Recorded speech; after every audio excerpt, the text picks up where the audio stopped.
Are you anxious? Are you avoidant? Or are you a combination of both or disorganized? Has your attachment style impacted your romantic relationships? Today on Jillian On Love, welcome back, I really want to demystify attachment styles through the lens of how I actually healed my attachment wounding and how I've actually helped thousands of people heal theirs as well. And really to just clarify what healing it actually means, and hopefully to give you some perspectives around attachment styles that you have not heard anywhere else that is going to demystify some of it for you, and also make it so that you are way more understanding of yourself and of others. Okay.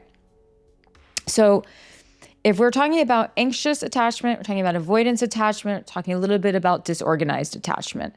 And just like very simply in layman terms, the theory is that if you are anxiously attached, that somewhere in your childhood, specifically the ages like up until 3 years old, there was some sort of insecurity going on between you and how you perceived a caretaker, a parent. Now, the anxiously attached child, the parent or the parents would leave, and there would be a fear that there would be no return. And with the avoidance, there would almost be like a lack of interest when the parent returned, like almost like didn't even notice. And with secure, the secure is just securely attached person is the person or the child who always had the faith and the certainty that there was love between them and the parent, when they left, would return. So that's like super, super basic. But when we look at it a lot more nuanced, there is so much context, there's so much cultural influence. There is influence when it comes to masculine and feminine energy. And then there is influence when it comes to just what else is going on in a person's life. But there's a couple of things that all insecurely attached people have. Number one, you are not insecurely attached with everyone and all the time. It is actually quite fluid. You might feel very securely attached with one partner and very insecurely attached with another. You might feel very securely attached in your friendships and even in your adult family relationships, but very insecurely attached in your romantic relationships. You also might find that it changes. You may have felt it very insecure in your teens or your 20s, and then as you get older, more secure, or it could be the complete opposite. Another thing that every insecurely attached person has in common is this. There is a desire to escape vulnerability. In other words, everyone who is insecurely attached has a very specific relationship with control, and they want to feel in control. And whenever they feel out of control, which is actually very easy for them to feel out of control, that is when things start to go awry. So what I want to emphasize is that perhaps it's not so much that they want to be in control, although that's part of it. It's that it's very easy for them to feel out of control, specifically within the context of a romantic relationship or some sort of dating relationship. And a lot of people have reached out to me to work with me through social media, through emails, through the podcast, asking me, how do I become securely attached? How do I heal this? As though it were a disease that they had. It's really important to understand that your attachment style, because it is so fluid, it's not a diagnosis. It is simply a lens through which you can look at your broader relationship life. And it is not the lens.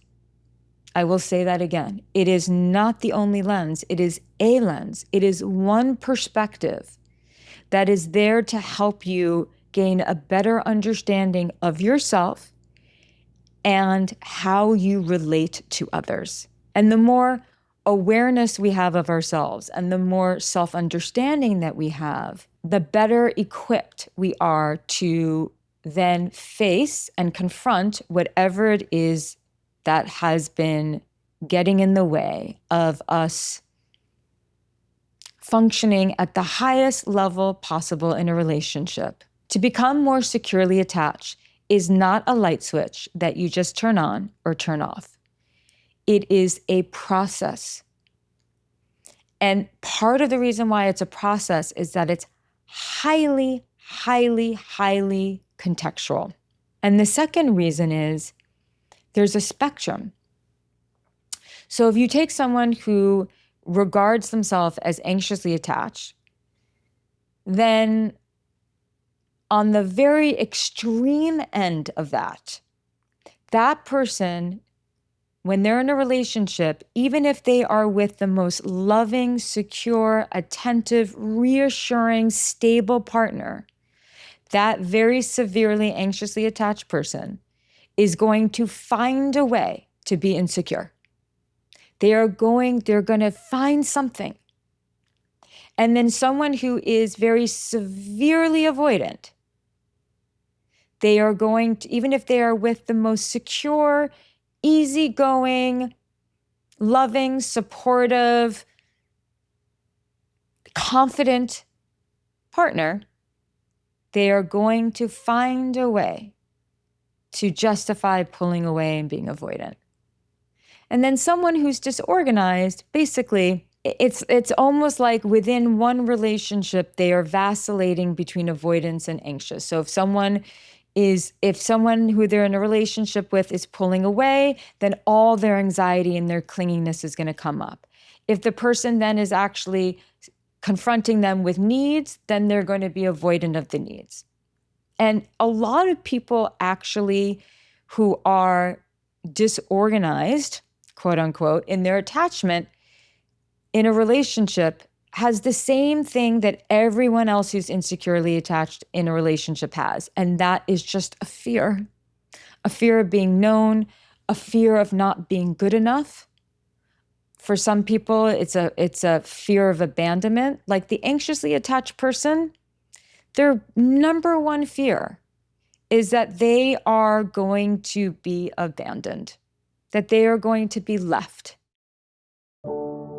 This episode is sponsored by O Positive. O Positive is a women's health company. They offer a range of symptom-targeting supplements that support women at every stage of life, from her first period to well beyond her last. And what is so special about their products? They create real, tangible results with ingredients that are actually backed by clinical studies and shaped by board-certified doctors.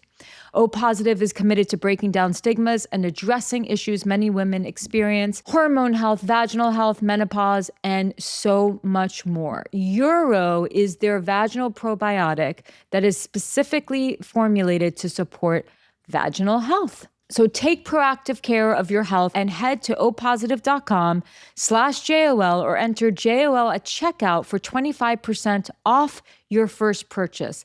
That's opositive.com/JOL for 25% off.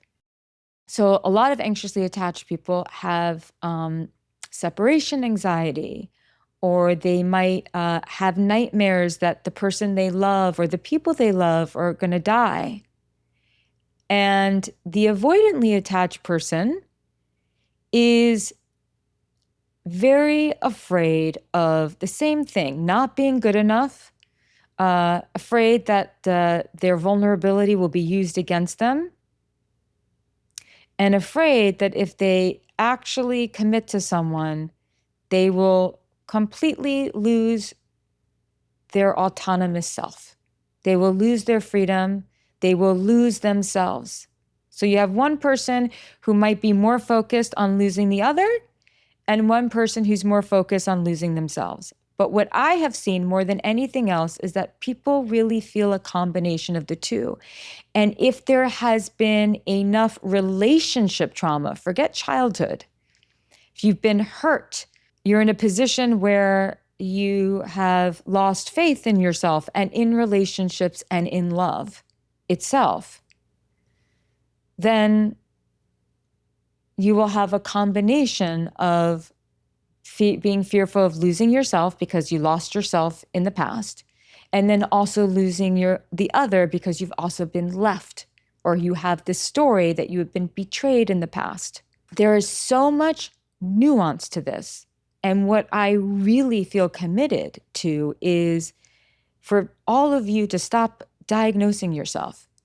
I think it's a wonderful thing to use this as a tool to understand yourself and to understand your behavior. But it is not a diagnosis. And in the spirit of trying to understand yourself and in the spirit of trying to have much healthier relationships and to have a healthier sense of self, and most importantly, a healthier relationship with yourself, then you have to understand all the influences here. So like I said, there's someone who's on the far end of the spectrum. They're going to make even if they're with the best person, they're going to find problems and they're going to find reasons to feel insecure. Same with avoidance, same with disorganized. But most people kind of live somewhere like in the middle or not so in the far end of the spectrum.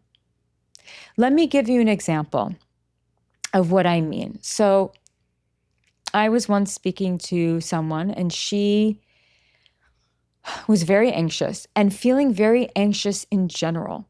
I could see it in her physiology. She was feeling very somatically unstable. She wasn't feeling safe in her body.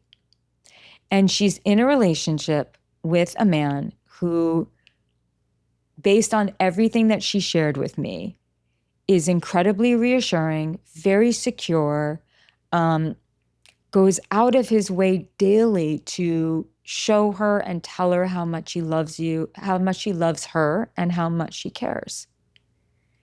And yet she keeps focusing on, little minutia stuff. Called 5 minutes late, so it wasn't exactly when it was on time. And I don't know, I just always need the reassurance, even though he's telling me and nothing's really wrong. And he's starting to get exhausted. And what happens is that when we are so consumed with our own insecurity, we become very selfish in a relationship because all we're thinking about is ourselves. All we're thinking about is our survival.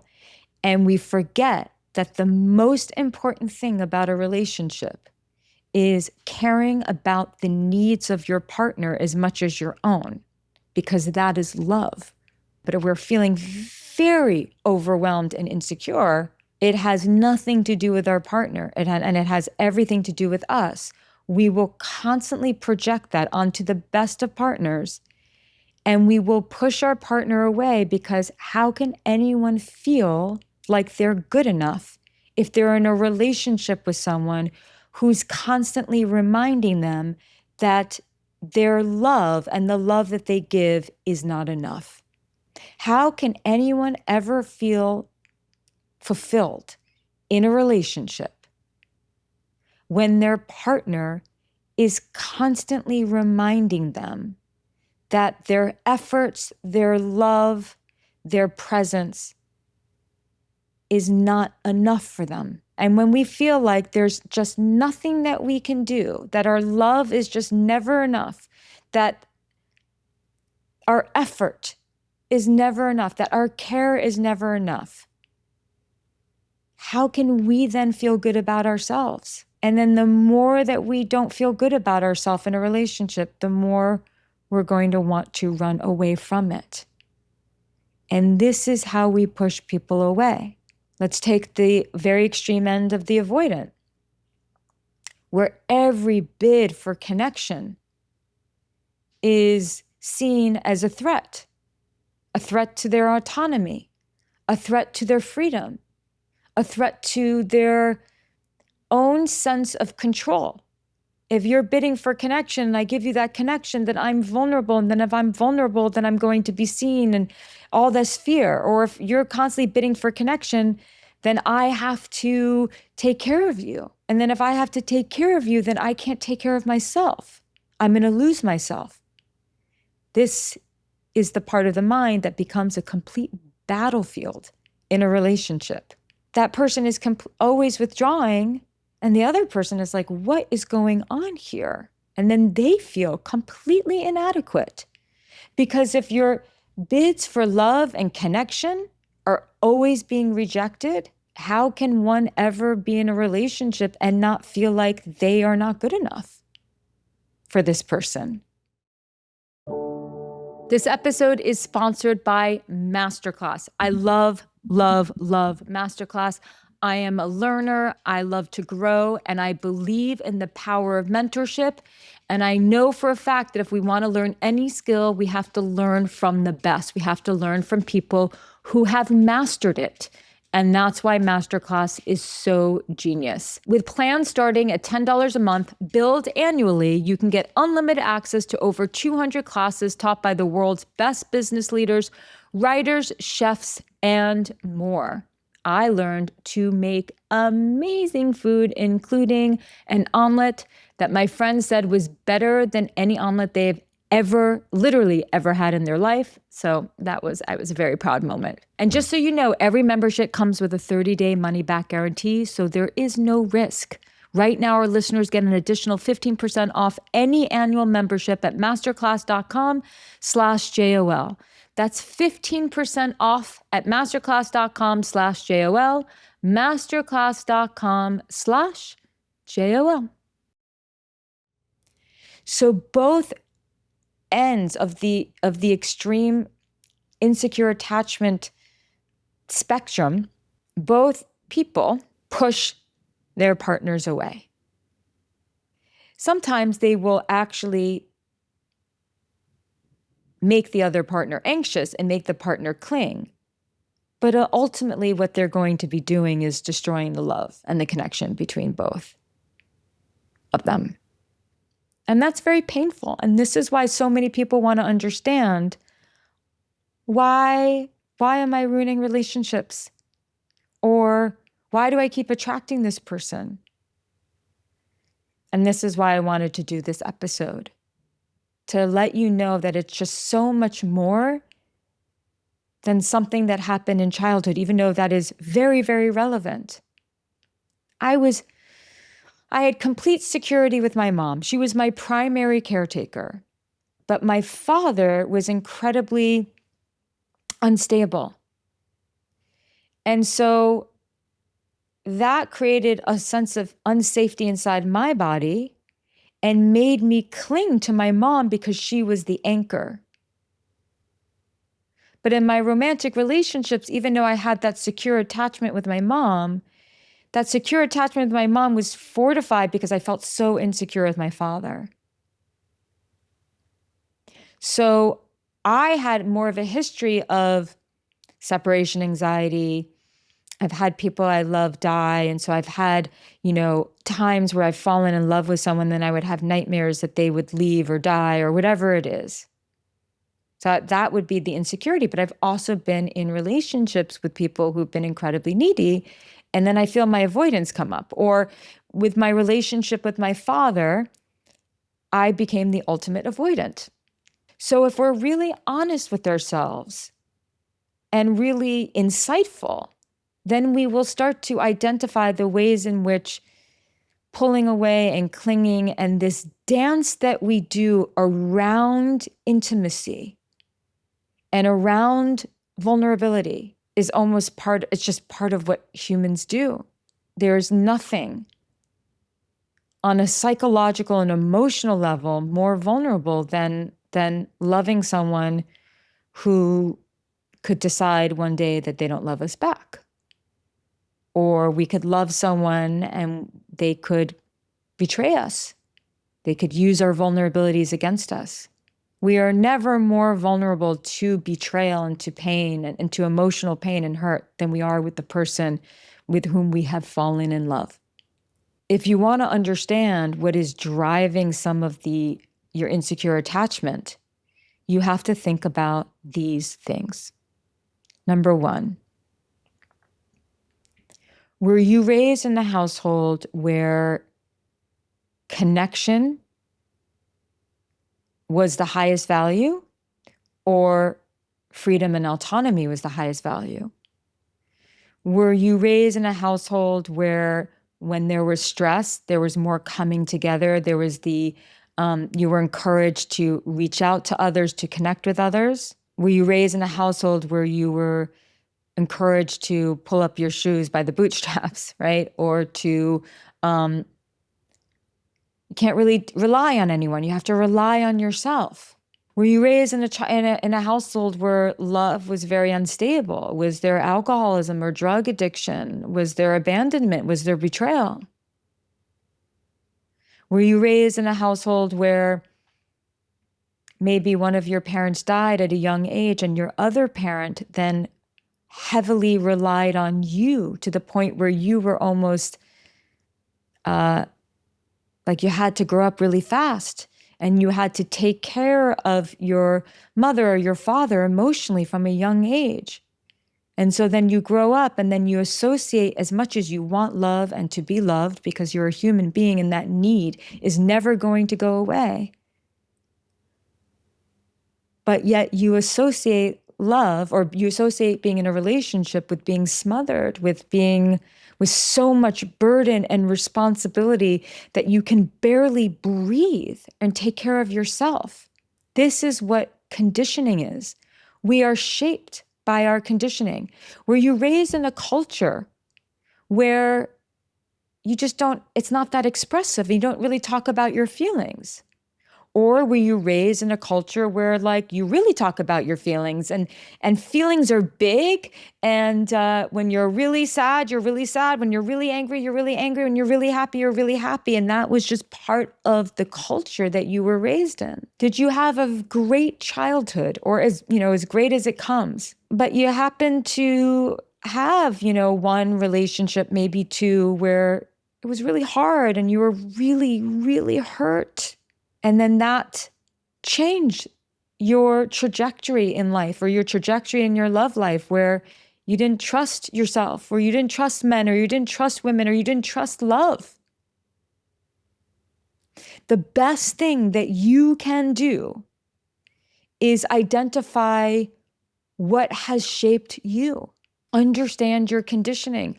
Understand where that insecure attachment may have started from. When is it and why it's there? Every single person, and this is something that I talk about in my book, It Begins With You. Every single person, everyone, has a core wound that in some way they are not enough. Now, some people, it is very extreme, and it really, really has impacted their self-esteem and thus their lives. For others, it's not in every area of their life. Sometimes they feel incredibly confident. But every single person on some level fears that they are not enough in some way. And that if they're not enough, and because they're not enough, they are going to be deprived of love, attention, validation, belonging, friendship. So you have to identify the way in which you don't feel enough. And then have you been more wired for connection? Are you more wired for freedom? Because every single person has masculine and feminine energy inside of them. There are some people, mostly men, regardless of sexual orientation, most men would say that they have more masculine energy inside of them, but some have more than others. Every woman has masculine energy inside of her. But most women, regardless of how they identify, of sexual preference, may identify with having more feminine energy within them. But either way, we have both. Feminine energy, or feminine, the feminine, female, feminine, women, however it feels most appropriate for you to think about. The feminine values connection and love at the highest level. Part of that is biology. Part of that is energetic. Research has shown that when women or the feminine is under a lot of stress, we tend to tend and befriend. So stress is like when we want to reach out for friends and community. Men or masculine energy tends to self-isolate more when there's a lot of stress. They want to figure it out. There's more of that mindset of like, I have to figure and solve this problem out on my own. Masculine energy, whether it is something that you identify with because you're a man or something that you just identify with because it's inside of you, regardless, masculine energy wants freedom. Feminine energy wants connection.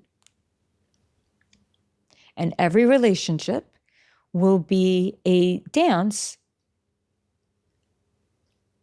of trying to reconcile that between us and the other and us and ourselves. Like in a relationship, we are always wanting to merge with the other, but also have a sense of self. And we will go through phases in a long-term relationship. It is very, very common for mothers after they've done years of mothering and being a parent and being a wife and maybe putting their job or their career in the back burner, they will then discover that when their children are older, they want to come back to themselves and discover who they are now. They want to get a stronger sense of self. And then if that happens and their partner is in a stage where they want to actually connect more, then you have a recipe for a clash. And then people think, oh, it's their attachment style. No, it's not attachment styles at play. It's someone being at a stage of life where they want to find more of who they are, and then someone else being in a stage of life where they want to feel more connection. And then, like I said, that's when relationships are really tested. But a lot of people will think the person who wants connection is being anxious and the person who wants a sense of self is being avoidant. And it's just not that simple. And I want to educate you to the best of my ability for you to be a critical thinker when it comes to your own relationships and your own life and your own relationship with yourself. Because that is how you are going to have healthier relationships without always having to depend on a third party. Is to really, this is the ultimate form. It's like you want to become the kind of person and you want to be in a relationship with the kind of person who can see that something is at play and who has the capacity for self-reflection to ask themselves, what could be going on right now? What could be going on right now between me and my partner?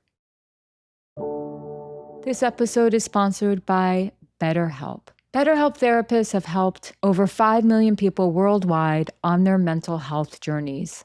That's millions of stories, millions of journeys, and behind everyone is a therapist who showed up, listened, and helped someone take a step forward. With over 30,000 therapists, BetterHelp is the world's largest online therapy platform, having served over 5 million people globally.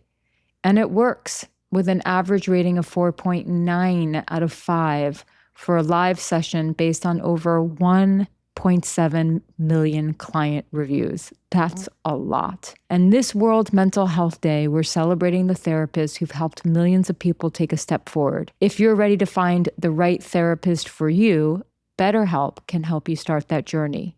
Our listeners get 10% off their first month at betterhelp.com/Jillian.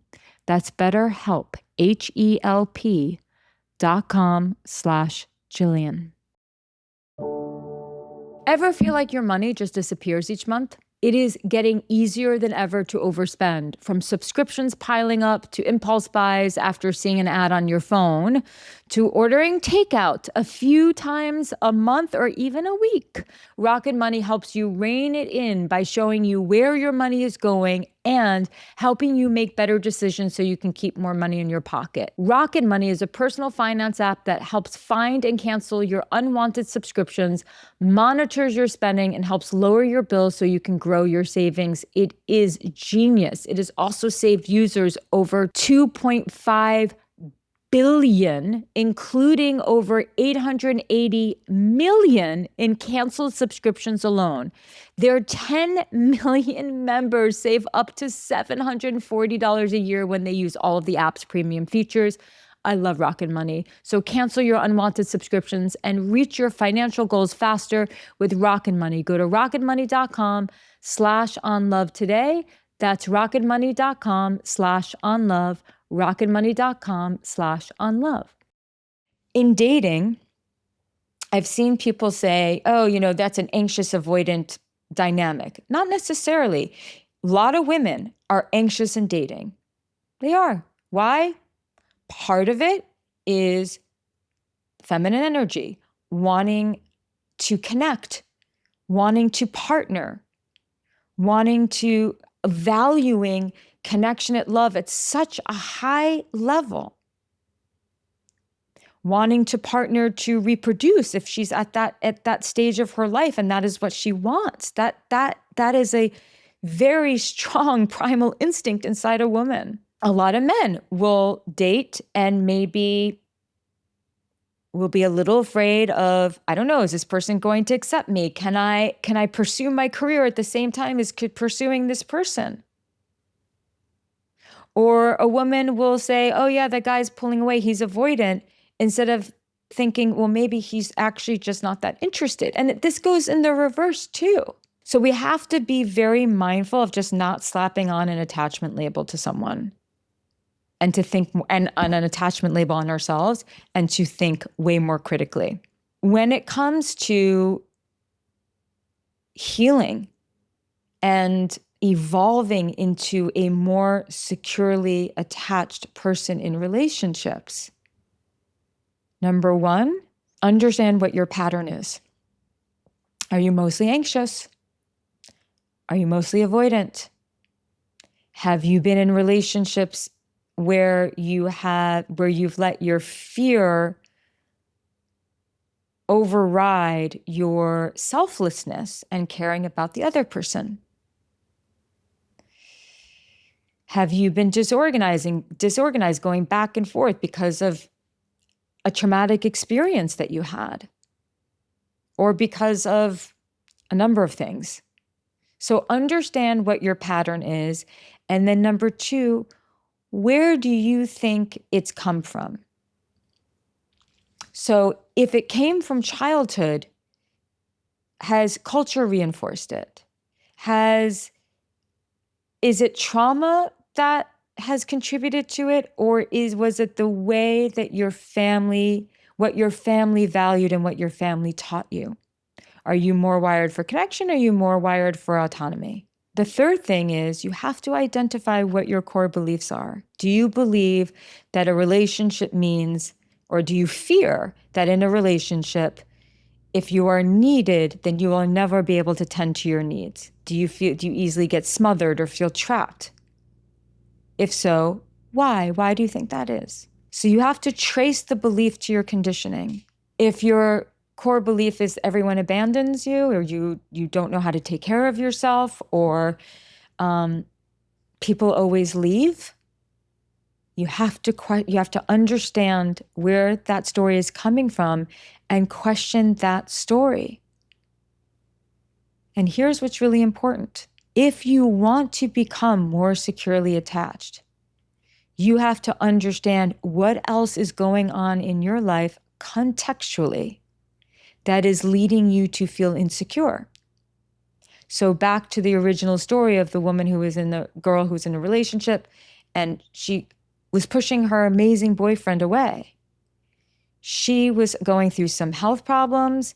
She was not working as much. She was not working out as much. So she had way too much time in her hands to be in this messy part of our body, which is our brain. And she was feeling incredibly unfulfilled, and she was feeling very, very scared in general.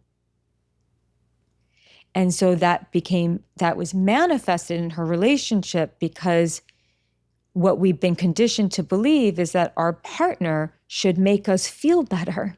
And she did not know how to make herself feel better. So she projected that all onto her partner and her relationship. So healing for her, when I worked with her, was her understanding the needs that were not being met in her own life, how to meet those needs, which was a process. It was a process of getting her health back on track. It was a process of her figuring out what was going to give her life meaning. It wasn't an overnight thing, but it was her relationship with herself. And then parallel to that was her learning how to appreciate her partner more, to see that he was actually not responsible for making her feel better, but he was trying so hard to do that. And that alone is a reason to celebrate your partner. When I worked with people with extreme avoidance, again, it's understanding why you are constantly pulling away. But then also context for them too. Very stressed out, feeling like their attempts to communicate just failed every single time. So they're feeling down on themselves, maybe going through an extreme stress with their health, with their job, and feeling like, or believing that no one can really help them. They had to help themselves. And so it's like they were closed for business, right? They were closed for business. They became emotionally unavailable to their partner because they were so consumed with their stress. But instead of them looking for reassurance from their partner, their story was, I could just take care of this better on my own. I don't want to burden them. So you have to understand what the story is for you and what the context is for you when you have been most insecurely attached, most anxious, most avoidant, most disorganized. What else was going on in your life? How might have you been projecting some of your own stress onto your partner? How might have you been projecting your mom who was overbearing onto your partner, or your dad who abandoned you onto your partner, or vice versa? Because we rarely see our partner. What we often see is our projection from our past relationships and from our parents. So understanding the beliefs, the conditioning, the story that is driving everything. And then here's how you handle it relationally. You breathe, because every single time you are caught up within the throes of your insecure attachment, whatever that is, you are extremely fearful, you are in your head, and you have, as a result, have a lot of resistance in your body. So you have to take a deep breath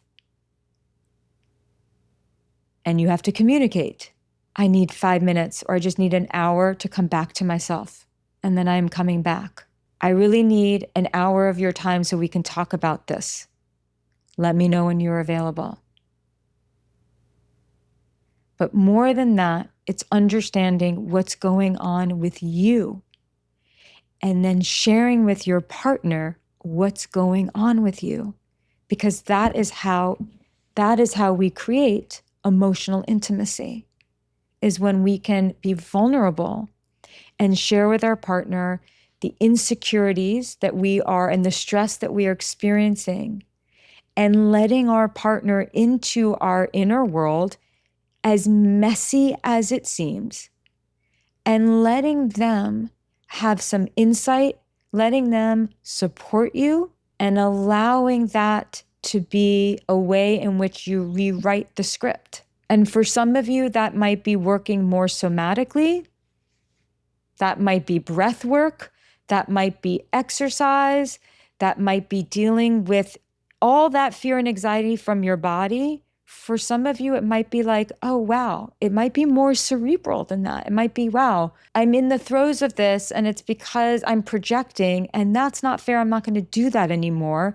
And so your heart might be beating out of your chest, and your palms might be sweating, but you decide to do something differently. It might be a combination of all of it. It really just depends on how deep it runs for you. But there's nothing more confident than having the courage to express your vulnerability and let your partner in. And that's why it takes courage. It takes a lot of courage. And there will never be a time when you are trying to break certain relational patterns where you are not going to be called to have more courage. It will always involve that on some level. And it is absolutely worth it because you don't want to be controlled by this anymore. You want to be able to overcome. So remember, it's not just about fixing your attachment style. You don't have anxious attachment. You don't have avoidance. These are tendencies. The way to healing is to understand the stress and the fear and the narrative that drives it. That is the path. And a last thing that I want to share with you is, if you're someone who really values connection and love, that's wonderful. Figure out a way how to also value freedom. If you're someone who really values freedom, figure out a way to really value love and connection too, and as much. And maybe if you've always been controlled by the need for freedom, maybe you have to value connection and love even more. And at the end of the day, you want to partner with someone who has that same core values as you. At the end of the day, you want to partner with someone who is similar to you in terms of navigating togetherness and autonomy. If you're someone who really values togetherness, you're going to have a hard time with someone who puts autonomy at the top of their list and vice versa. But what I will say, though, is this. Personal autonomy is incredibly important, but relationships thrive in connection. So you have to value that in your relationship. And you have to figure out a way to not associate losing yourself with connection with another. And you do that by understanding where it all comes from. Anyway, I hope this helps. Definitely want to hear from you. I can do more of these attachment style episodes, but I really, really wanted to share this with you. And I want to hear from you. So do not hesitate to reach out at hello@JillianOnLove.com. If you're watching on YouTube, please do not hesitate to click subscribe. And thank you for being here. Until next time. Jillian On Love is a QCODE production, executive produced by David Henning and Steve Wilson, produced and edited by Travis Howe, music by Will Tendy.